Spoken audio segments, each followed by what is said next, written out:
Howdy-ho, Booktube, and my name is Sadie. I am returning. I did a couple booktubes in January of what I was reading, my top 10 of all time, and now I have come to show you my February haul, which is quite substantial. I didn't intend for that, but it happened, and I'm not unimpressed. Some of it I actually ordered a while ago, but we'll get to that. So at the top is Human Acts by Han Kang, who everybody knows wrote The Vegetarian, which was on many of the top books of 2016. This is an ARC. I won it on a reading site, and so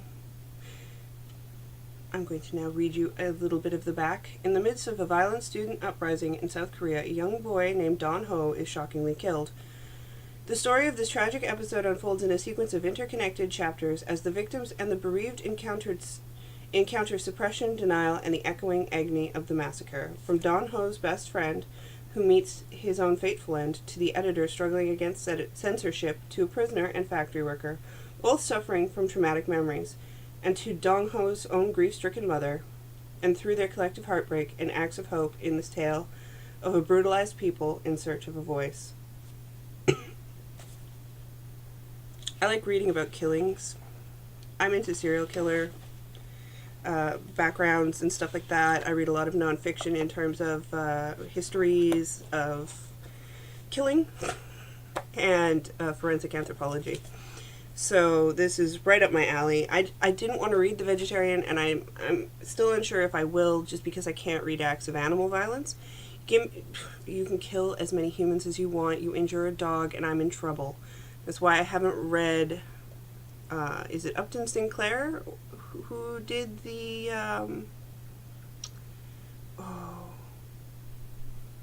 the one about, not meat packing. Oh, I'm so bad. Was it called The Jungle? I think it was called The Jungle, and it had to do with the meat industry.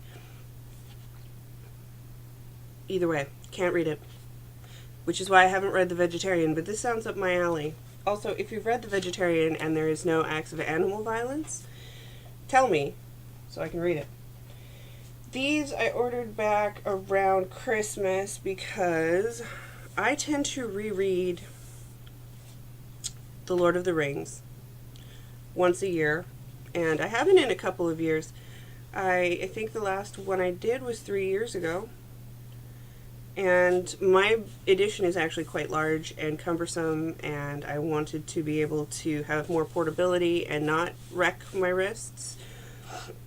As a knitter and cross-stitcher, my wrists are very important to me, and I don't want wrist strain from holding up a giant book. Although I appreciate giant books, I'm a little miffy. So I did what any good person does, and I went to Book Outlet, I believe. And sadly, I probably won't be ordering from Book Outlet again, and here's why. I've ordered from Book Depository, and they screwed up, and they took care of it. Book Outlet, okay, they sent me some dinged-up copies. And I don't mind the fact that they're dinged up, like, the covers are scuffed, and the sides have chips and whatnot. But tell me that? They didn't. They didn't, and that makes me mad. This cover's it came all bent up, it's, like, all creased out. I understand I'm ordering off of a discount book site. I don't care that they have the black slashes, which means they're discount books. But at least warn me if they're going to be dinged up. Like, come on. However, they're probably going to go through the mill in my hands. So, yeah. This is the second full set I've had to buy of The Lord of the Rings, aside from the giant edition I own. So, and I think my family in total has been through probably 10 copies. So the Tolkien estate makes a lot of money off of us. I'm not going to explain this or summarize The Lord of the Rings. It is possibly the most important trilogy to me, and it's possibly the only fantasy that I will ever stand by. Up next is something that I ordered way back when and waited for the second printing because it went into reprinting. The second printing was finished on the 9th of January and then it was mailed out and it came from Britain. I saw this on Anna BB03AV. Something like that. You can find her. She was talking about the Slightly Foxed literary magazine, and they put out these books, and she had read the excerpt. This is the plain foxed edition of the Ascenda Maxstone Graham's Terms and Conditions, Life in in Girls' Boarding Schools, 1939 to 1979. Apparently the funniest book I'll read all year. It is an adorable little... Yes, Frank? You don't say. Can I help you? No? Come here. Come here. Come here. Meow? Do you want up on the bed? What? Come. Come on. If you are new to me, if you just follow the booktube, that's Frank. She is my 19-year-old cat. And she is being very talkative today, and I don't know why. Hopefully there's not indicating that she's getting ill. I have 3 pets, 2 are terminal.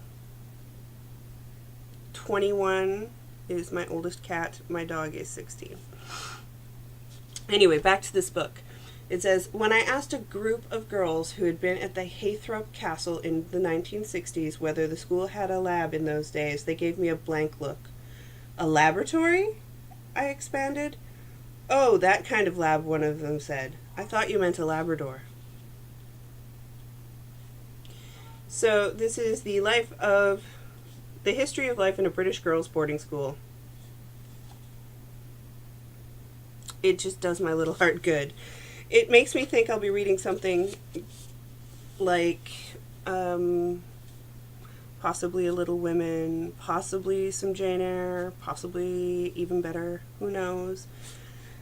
So, yay from the Slightly Foxed people. I've actually ordered another book similar to this, and hopefully that comes soon. But I had to wait for the reprinting on that one, which is why it took so long. Then, because I'm a sheep and because I only read this and I never actually owned it, I picked up 1984 by George Orwell, which I want to reread. As the cheetah rules my life, I feel the need for dystopian literature even more. We all know that this is a political book about Big Brother taking over our lives. I often say it's the holy trinity of 1984, the political version, Brave New World, Aldous Huxley science fiction version, Handmaid's Tale, Margaret Atwood, feminist version. So I'll read this, then I'll read The Handmaid's Tale, then I'll read Brave New World. Possibly while listening to Smashing Pumpkins, who have a song called Soma, which is based off of that. Next up, because computer pop-up.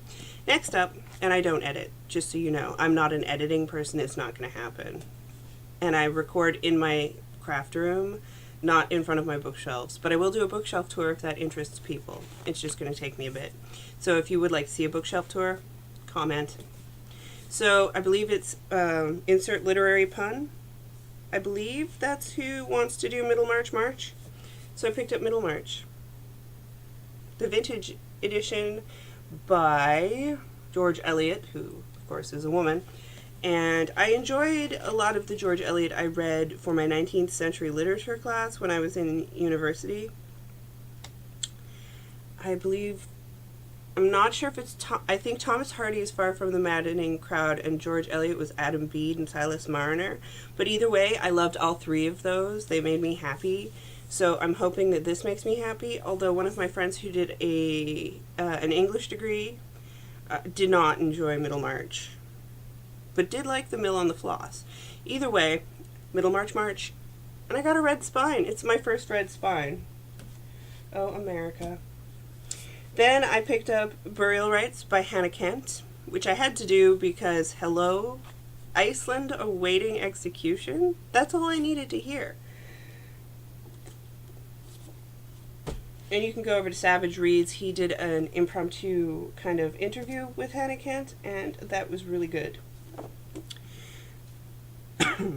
Like I said, I do true crime. This one I saw at the Barnes & Noble, and I picked it up on a whim. It's called Starvation Heights, the true story of murder and malice in the woods of the Pacific Northwest. As I live in the Pacific Northwest, I find it highly entertaining that there is a book on murder in the Pacific Northwest. So I will read the back of this to you to give you a little context. In 1911, two wealthy British heiresses, Claire and Dora Williamson, came to the sanatorium in the forest of the Pacific Northwest to undergo revolutionary fasting treatment of Dr. Linda Burnfield Hazard. It was supposed to be a holiday for the two sisters, but within a month of arriving at what the locals call Starvation Heights, the women were emaciated shadows of their former self, waiting for death. They were not the first victims of Linda Hazard, a quack doctor of extraordinary evil and greed who would stop at nothing short of murder to achieve her ambitions. As their jewelry disappeared and forged bank drafts began transferring their wealth to Hazard's account, Dora Williamson sent a last desperate plea to a friend in Australia, begging her to save them from the brutal treatments and lonely isolation of Starvation Heights. In this true story, a haunting saga of medical murder is set in the era of steamships and gaslights. Greg Olson reveals one of the most unusual and disturbing criminal cases in American history. He lives in Olalla, Washington. So he's close by. This is actually like, local authors, which is really nice to have. I enjoyed that. So I'm going to really like reading this because I like weird histories of sanatoriums and stuff. It just makes me happy. And lastly, I was going to buy Rebecca by Daphne du Maurier, which I've heard a lot about. It's been floating up on everybody's thing, and I'm still going to pick it up. But then I saw that she wrote Jamaica Inn.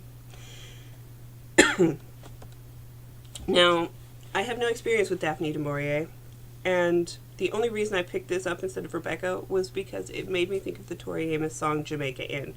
Most of my reading can be motivated by music that I've listened to, or that I want to understand the music better through the context of what they're talking about. For instance, 1984, the original time I read it was because Marilyn Manson did a song after it called Man That You Fear, and he said that 1984 was the influence, so I read the book to see if I could understand the music better through reading some of the readings that had inspired him to go that way. I was a teenage goth, if you can't tell. I still kind of am. I'm just a lot happier these days. So I will read you the back of this because I'm not sure anyone has read it or given it a big review. Let me have a sip first. I apologize for drinking. But I am getting over a cold, etc., and so we deal with it. The coachman tried to warn young Mary Yellen away from the ruined, forbidding place on the rain-swept Cornish coast, but Mary chose instead to honor her mother's dying request that she join her frightened Aunt Patience and foreboding Uncle Joss Marilyn at the Jamaica Inn.